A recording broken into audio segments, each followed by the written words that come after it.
We are about to dive headfirst into the hidden gems of Yamaha's outboard legacy.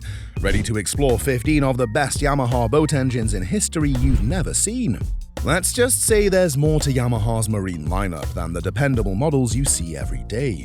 However, like with all things great, there's often a catch, and many of these legendary engines are quietly fading into obscurity.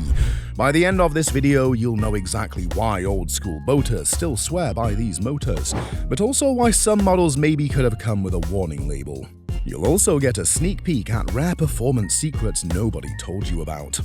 Let's kick things off with a name that might make old saltwater anglers tear up with nostalgia: the Yamaha OX66225. This legendary two-stroke V6, produced through the late 1990s and early 2000s, was once the darling of offshore fishermen who demanded both power and simplicity. Boasting a direct fuel injection system unique for its era, the OX66225 delivered surprisingly good fuel efficiency for a two-stroke, though let's be honest, it still drank a healthy dose of gas. Why was it so beloved? For starters, it had torque in spades. If you wanted to push a heavy walk-around boat or center console to plane without praying for a tailwind, the OX66225 could do it without breaking a sweat. Some owners even describe it as bulletproof, claiming it could survive an accidental freshwater flash or two.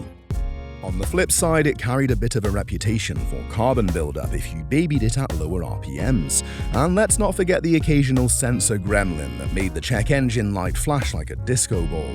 Yet, for all its quirks, the OX66225 remains a top pick for those who value mechanical simplicity and proven reliability over flashy new technology. From a formidable V6, let's head straight to the little engine that could, the Yamaha 40 Enduro. Talk to any seasoned fisherman in remote corners of the globe, particularly Southeast Asia, Africa, or parts of Latin America, and they'll likely tell you they'd never trust anything else for their small fishing skiff. Introduced in the late 1980s, the 40 Enduro was tailored to be a rugged, no-frills outboard designed to take a beating. It's the outboard equivalent of a classic pickup truck. Not fancy, but it'll run through thick and thin. The engine, a two-stroke workhorse, aimed its name from its near-indestructible design.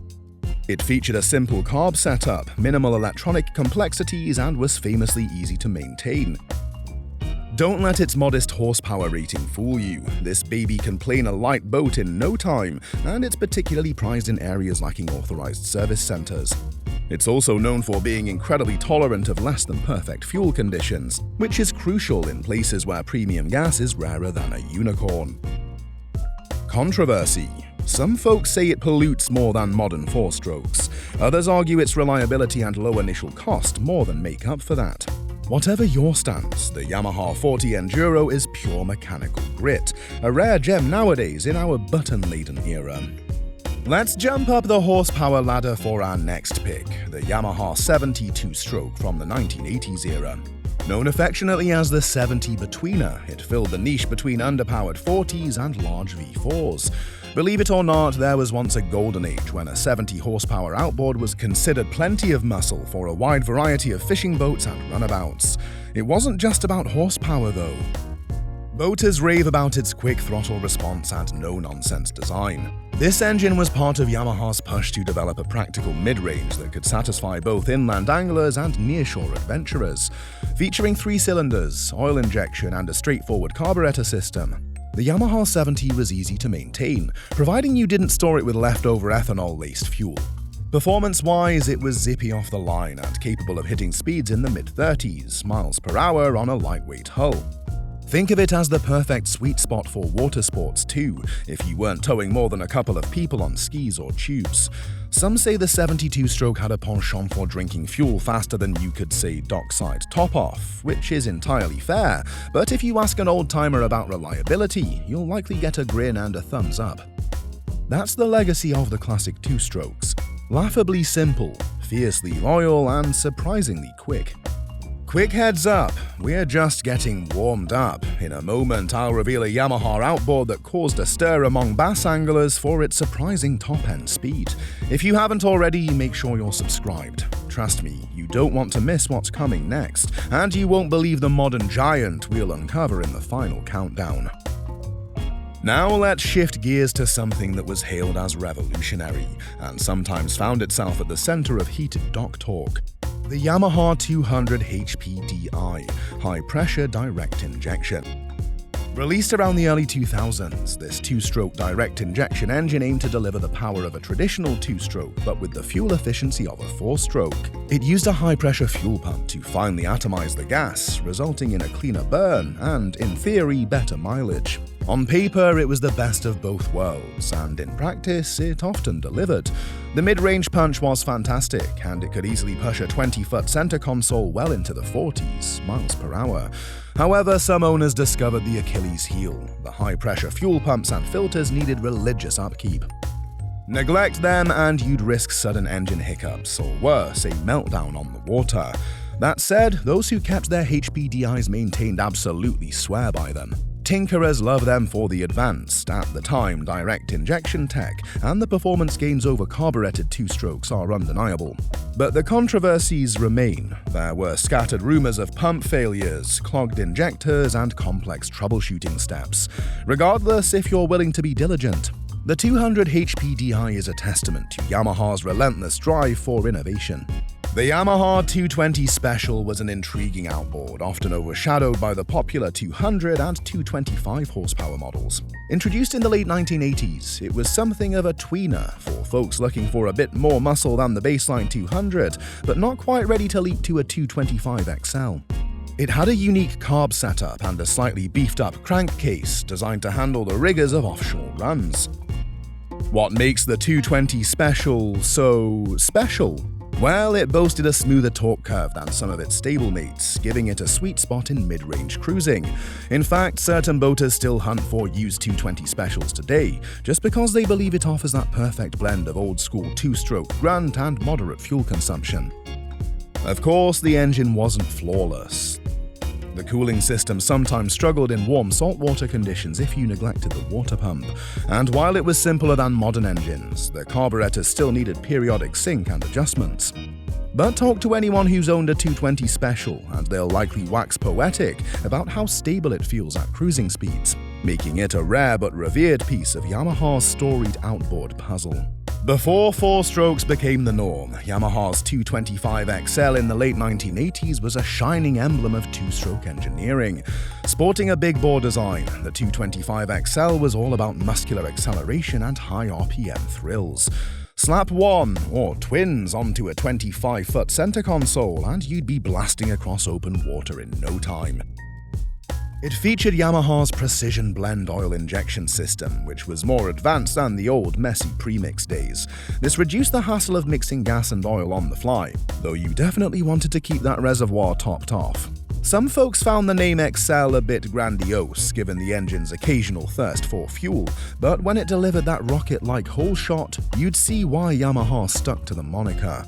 Behind the scenes, this model was part of Yamaha's strategic effort to dominate the saltwater market, famously going toe-to-toe with Mercury and Evinrude.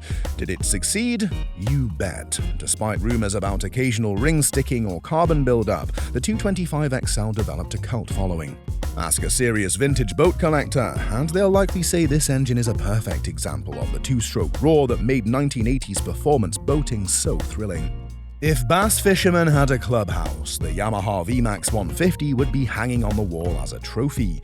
Emerging in the late 1990s, the VMax line quickly became synonymous with speed demons who wanted to rocket across lakes in pursuit of monster largemouth bass. The 150 in particular was popular because it offered a lighter alternative to the bigger VMax outboards, yet still packed a solid punch.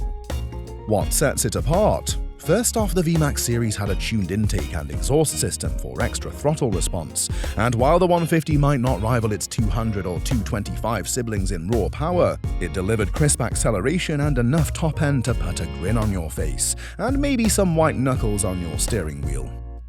Handling issues? Only if you pushed it too hard without the proper prop setup. Some owners tinkered endlessly to find the perfect prop pitch for that elusive extra 2 miles per hour. It wasn't bulletproof though. Like many performance two-strokes, it demanded thorough maintenance, especially regarding spark plugs and fuel filters. But if you took care of those details, the VMax 150 rewarded you with a reliably thrilling ride.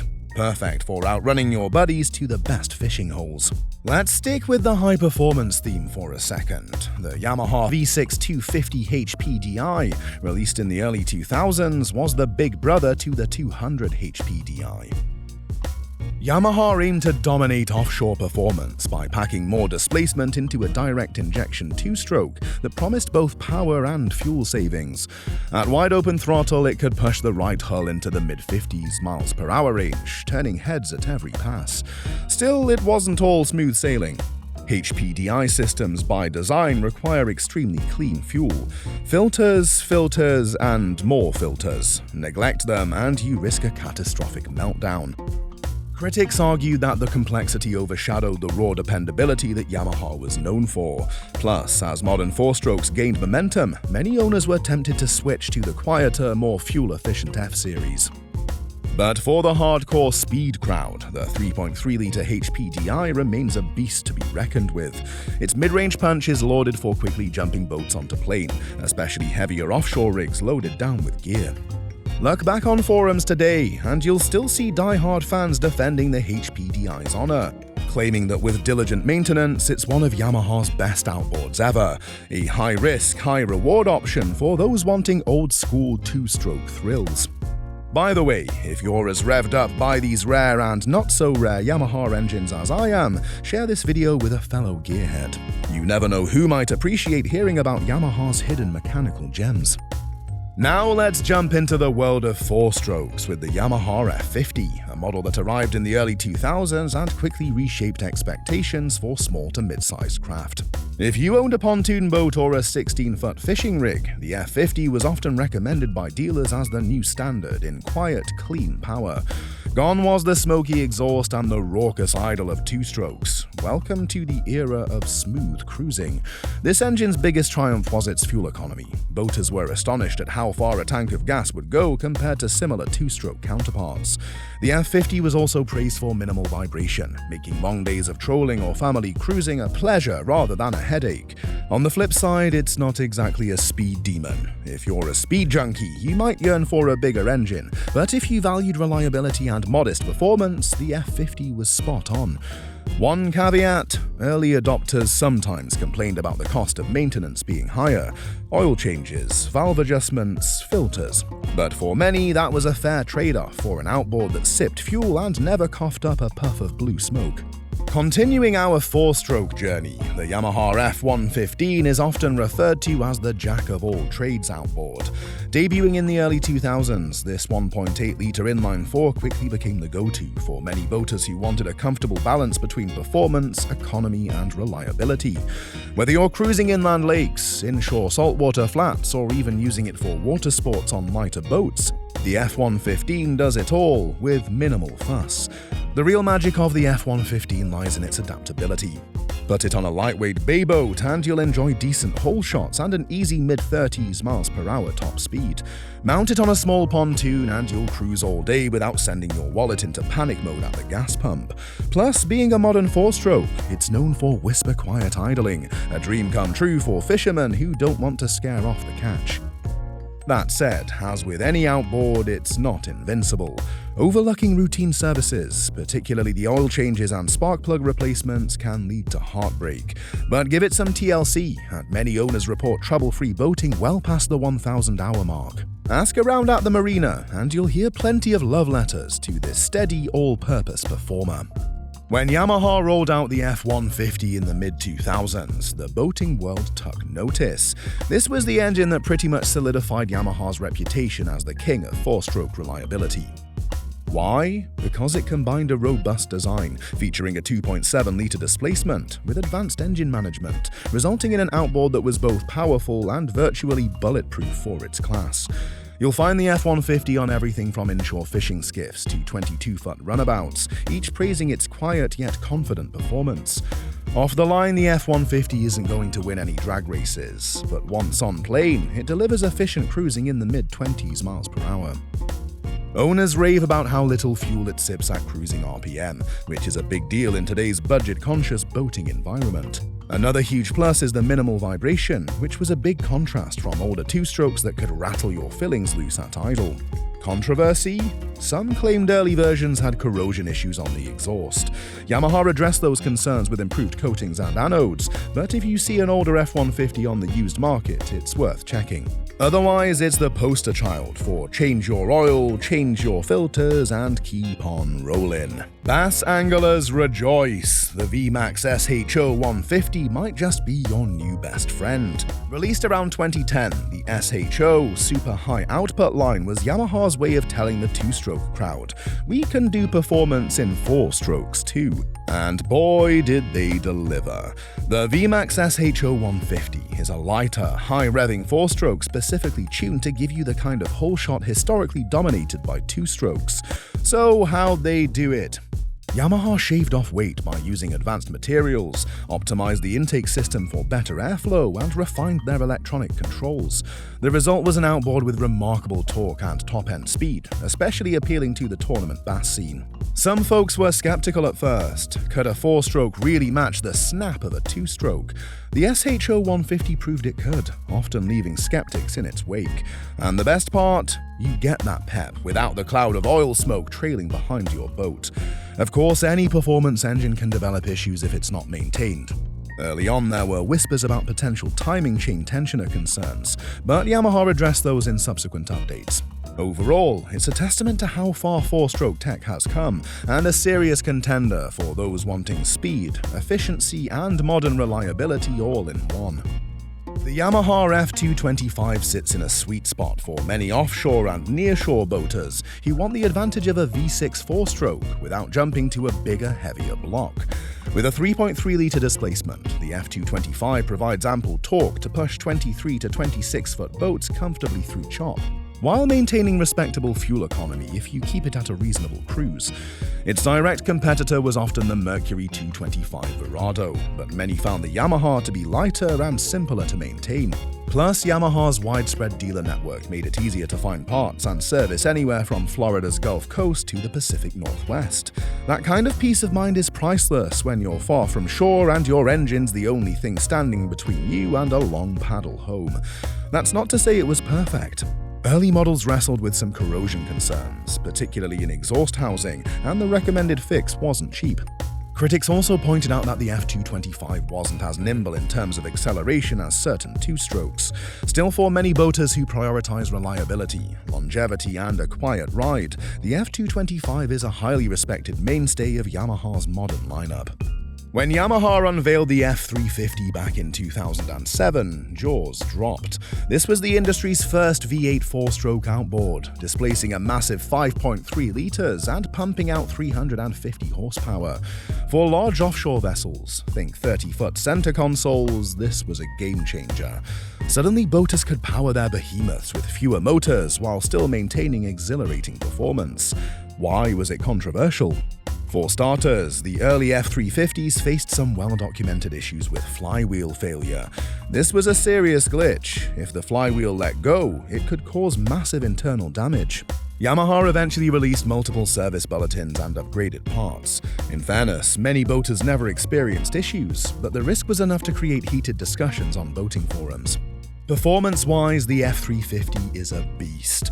A twin setup could rocket a heavy offshore rig onto plane in seconds, and top-end speeds in the mid-50s miles per hour weren't unheard of. Fuel consumption at wide-open throttle was, let's just say, considerable. But if you can afford a 30-foot-plus boat and twin V8 outboards, your wallet's probably ready to handle the fuel bill too. In the years since its debut, Yamaha has continually refined the F330, smoothing out the rough edges and cementing its place as a big power staple. Drum roll, please. The Yamaha XTO Offshore 425, unleashed in 2018, is the apex predator of Yamaha's lineup. Why? Because it's a 5.6-litre V8 monster designed to push the heaviest offshore boats without breaking a sweat. Think triple or quad installations on 40-foot center consoles, or express cruisers that want the muscle of inboard power with the versatility of outboards. What makes it revolutionary? First off, it's the industry's first 4-stroke outboard to feature direct fuel injection at pressures up to 3,600 psi. That means ultra-fine fuel atomization and more efficient combustion. Coupled with integrated electronic steering, no bulky hydraulic lines here, the XTO is as sophisticated as it is brawny.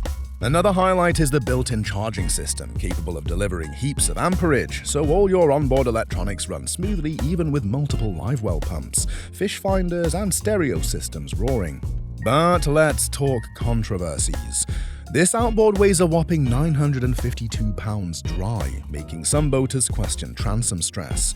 Not every hull can handle 4 of these titans strapped to the back. Also, the XTO's advanced tech means advanced maintenance. Forget about do-it-yourself tune-ups with a basic toolbox. Still, for those who crave unstoppable offshore power, the XTO 425 is a dream come true.